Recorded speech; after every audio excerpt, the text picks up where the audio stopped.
আমি কিছু কথা যাচাইয়ের জন্য আমি এখানে কথা বলার সাহস রাখি। এই সংগঠনটির সদস্য হিসাবে আমি যেখানে যাই দেখি তাদেরকে আমি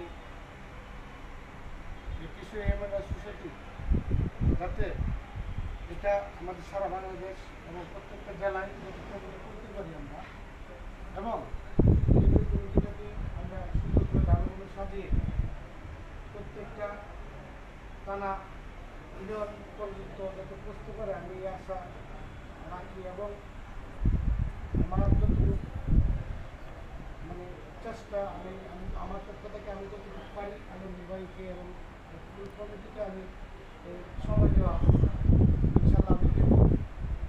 আর কিছু কথা আমি বলতে চাই, আমি আরেকটি সংগঠনের মানে একটা দায়িত্ব নিয়ে আসি।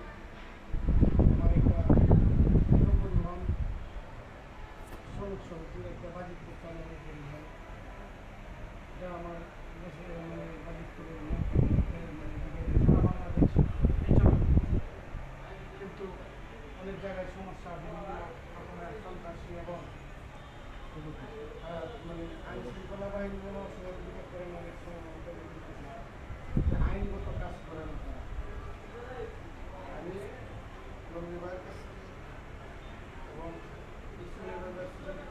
আমি মনে করি আমি আইনগত কথা বলার সাহস রাখি। আমি বলেছিও, আমি কয়েকটা থানায় আমি পেশ করছি, বলছি যেখানে যে আপনাদেরকে আইনের গতিতে কথা বলে, কারণ এখানে একটা মানুষের অধিকার যতটুকু আছে এটা নিয়ে কথা বলবো, আপনারা অরাজকতার দিকে আপনারা থাকবেন না। সুতরাং আমি বলছি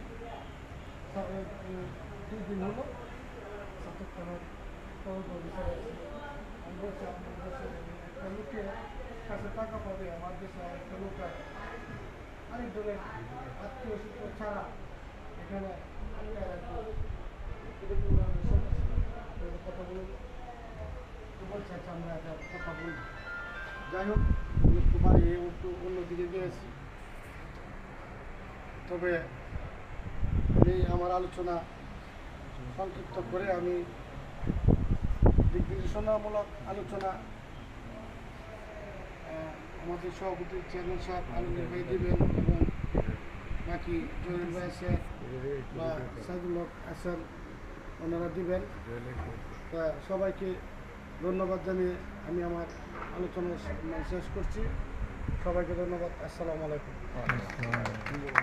আলহামদুলিল্লাহ, আমরা অনেক সুন্দর এবং দিক নির্দেশনামূলক এবং অনেক জ্ঞান আহরণমূলক বক্তব্য